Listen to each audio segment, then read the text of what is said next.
So, hello. Welcome back sa ating YouTube channel and it's been a while since my last vlog. So, maraming nangyari din. Ayun nga.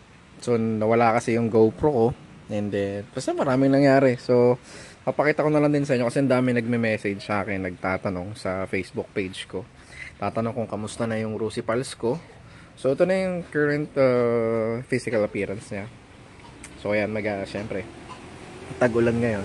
So, talagang madumi and ayan na siya and ayan na yung itsura niya ngayon. So ayan na yung itsura ng pals ko.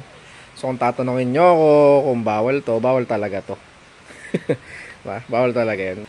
So di ko alam kung paano ko sisimulan tong video, pero may nagtatanong kasi sa akin, nagtatanong kung kamusta yung update ng pals.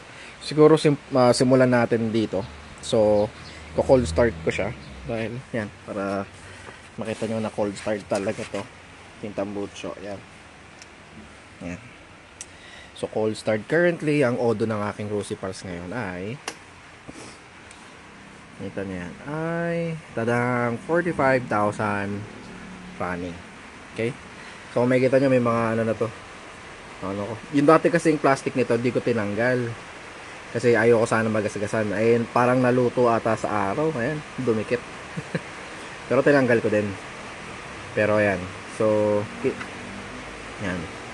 Talagang ano yan. Legit na 45,000 yan. So, may mga hindi pa nabasa dyan. Kasi minsan, nung ito ay nasa parang 20,000 odo. Minsan naglolo ko yung sensor. Nung dito sa may speedometer.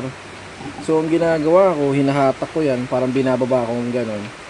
Kasi yun, nagiging maayos naman na siya. So, yan. Cold start natin. Malakas yung ulan. Sana naririnig nyo ako.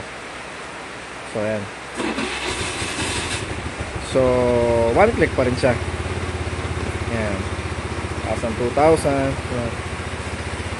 So, still one click pa rin. And still, sobrang solid pa rin ng Rusi Pals ko. Even though 45,000 na yan. And isa sa mga ipagmamalaki ko ay walang major issue sa engine. Okay? Hindi pa binababa yung engine yan, never. Wala pa. So lahat ng ilaw working. Ayan. Working pa din. So madumi lang dahil nga naulanan. So ayan. Working pa rin lahat ng ilaw. So stuck na stuck pa rin yung ano ko rito. And then yan. See na, still working. So sa mga nagtatanong sa akin kung kamusta na ba yung Rusi Pals ko, anong update daw. So eto na siya. Yan, madumi lang kasi nga tag-ulan ngayon. So mahirap maglinis dahil masasayang lang. So ang ginagawa lang natin is yung Vendo na car wash, yun, para matanggal lang yung mga putik-putik. Mamaya gagawin ko yun. So yan yung current status na ngayon. So still lahat, all workings, the switches, yan, yan, yan, the switches, even high, ay, di pala, yan, high, low, ano pa rin.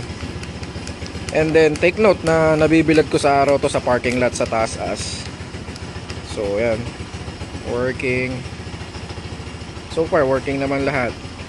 Minsan pumapalya pag yun, sobrang lakas ng ulan, nababasa yung parang sa loob. So ang ginagawa ko lang, nililinis ko lang to. Contact cleaner kung meron kayo noon, or WD-40. Yan. Tapos yan, all working pa rin still. Tapos yung current audio niya ulit, 45,748. Ongoing pa. So far wala naman ako naging problema. So yan.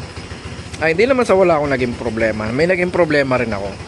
So syempre ayoko nang pabahin doon tong video na to kasi talagang hindi ko alam kung paano ko sisimulan yung video. So ganito na lang.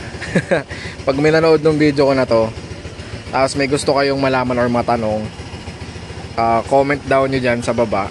Then gagawan ko ng panibagong video para masagot yung question nyo na yon.